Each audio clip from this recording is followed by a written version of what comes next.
Halo pemirsa Unhas TV, senang sekali saya Andrea Ririn Karina dapat kembali menjumpai Anda dalam Unhas Daily. Dalam beberapa menit ke depan kami akan menyajikan berita-berita terpercaya hanya untuk Anda. Pemirsa, hasil screening Kemenkes pada 12.000 mahasiswa program pendidikan dokter spesialis menunjukkan ada 2.716 orang alami gejala depresi. Sekitar 3,3% atau 399 peserta PPDS bahkan mengaku merasa lebih baik mengakhiri hidup atau ingin melukai diri sendiri dengan cara apapun. Simak berita selengkapnya untuk Anda. Kementerian Kesehatan Republik Indonesia mengungkapkan hasil screening kesehatan jiwa yang dilakukan di 28 rumah sakit vertikal. Screening atau penapisan merupakan upaya untuk mengidentifikasi dan menangani masalah kesehatan di kalangan calon dokter spesialis. Terdata bahwa 22,4% calon dokter mengalami tekanan berat selama menjalani program pendidikan dokter spesialis atau PPDS yang berujung pada kondisi depresi. Bahkan 3,3% atau 399 peserta PPDS diantaranya mengalami keinginan untuk mengakhiri hidup atau melukai diri.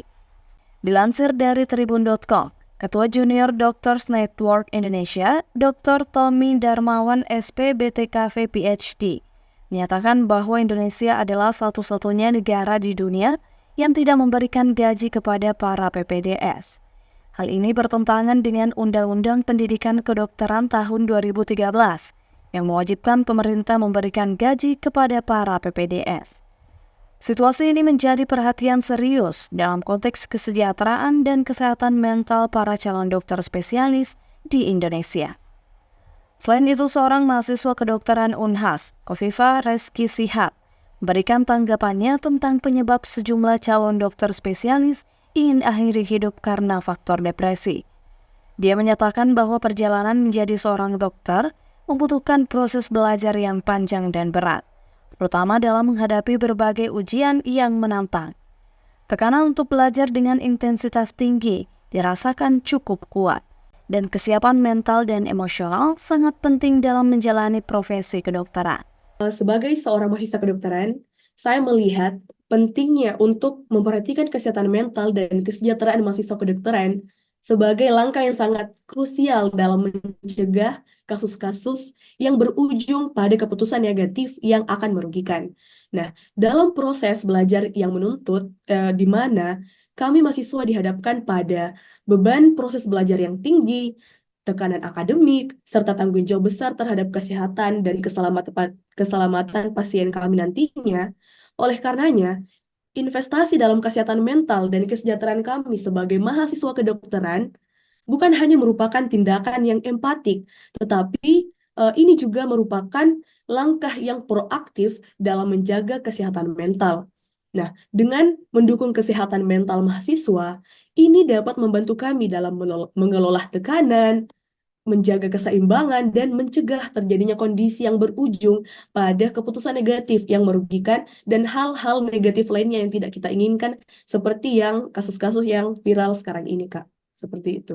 Kesadaran akan dampak signifikan dari tekanan akademik dan tanggung jawab besar terhadap kesehatan dan keselamatan pasien merupakan hal yang krusial. Investasi dalam kesehatan mental bukan hanya sebagai tindakan empati, melainkan juga sebagai langkah proaktif untuk menjaga kesehatan mental mahasiswa kedokteran.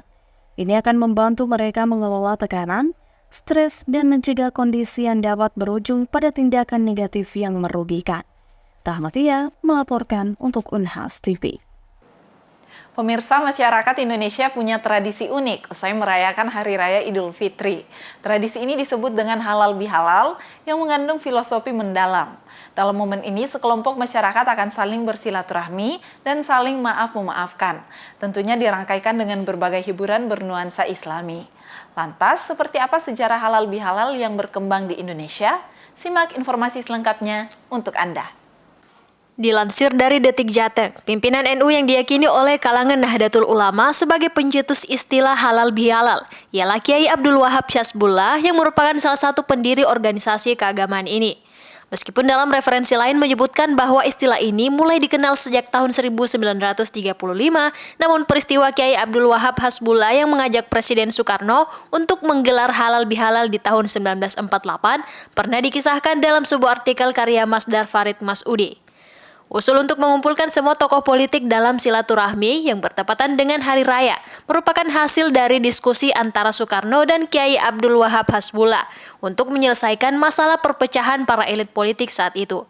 Dari sinilah halal bihalal kemudian berkembang menjadi tradisi Nusantara. Meskipun diserap dari bahasa Arab, namun tradisi ini rupanya merupakan tradisi yang asli dan khas dari Indonesia, yang tentunya memiliki filosofi yang mendalam. Memang setiap selesai Idul Fitri itu dilaksanakan halal bihalal. Kenapa?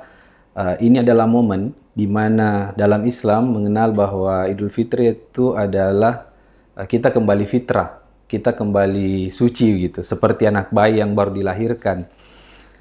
Namun dalam aspek agama melihat bahwa kita tidak akan pernah bersih kalau dosa kita sesama manusia tidak dihapuskan. Nah, sehingga kegiatan silaturahmi ini yang diistilahkan dengan halal bihalal ini dilakukan. Seperti itu ya.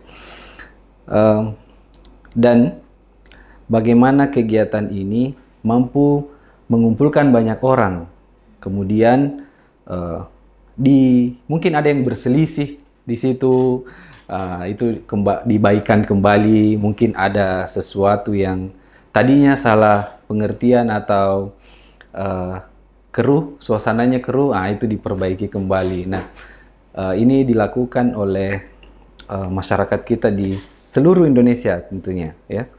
Dan dari aspek agama dan habluminannasnya, ya, kalau kita orang Islam sebut habluminannasnya, saya kira ini baik karena ini dilakukan setiap tahun.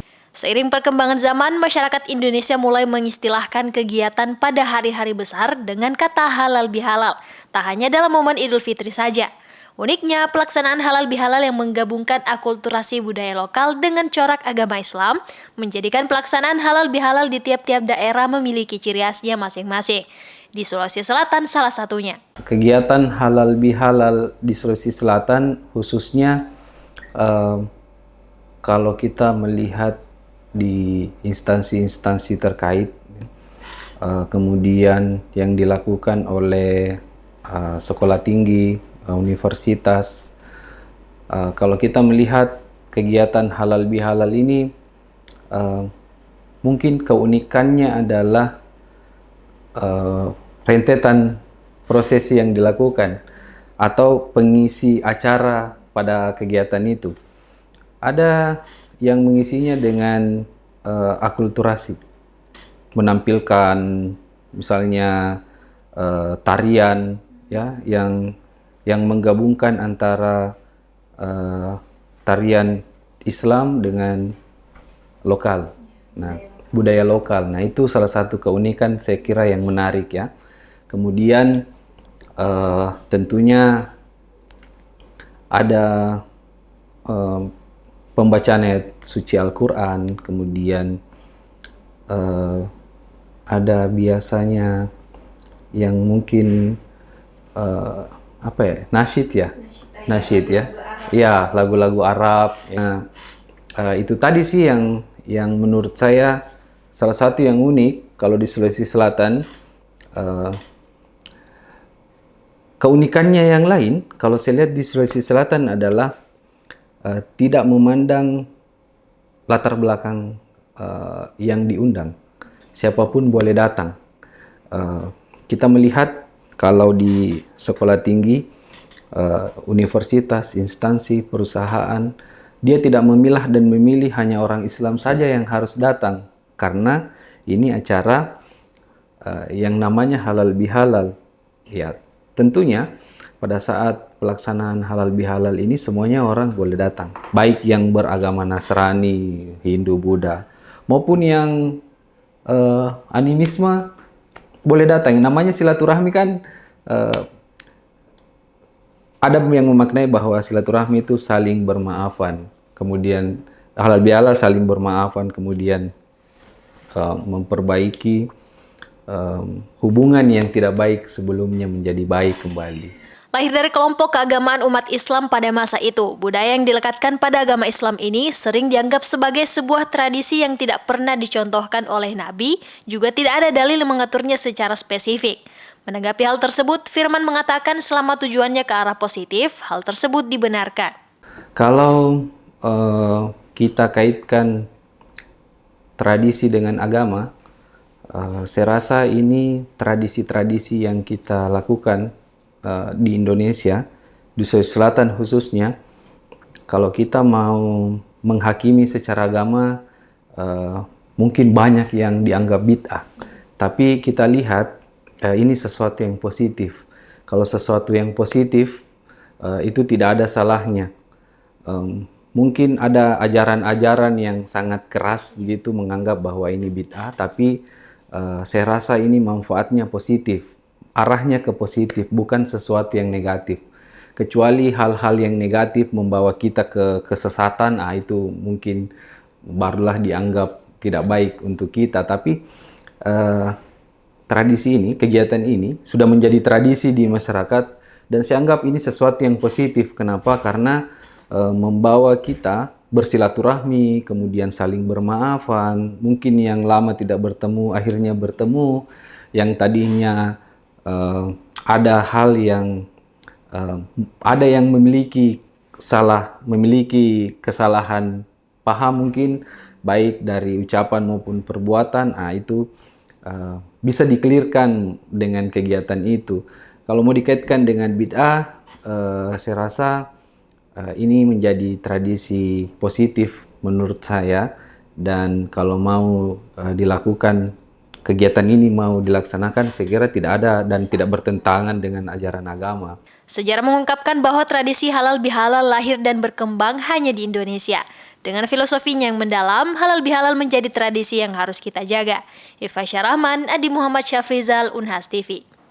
Baik pemirsa, berita tadi sekaligus menutup perjumpaan kita hari ini. Terus saksikan Unhas Daily hanya di Unhas TV. Saya Andrea Ririn Karina mewakili kru yang bertugas. Pamit undur diri dan sampai jumpa.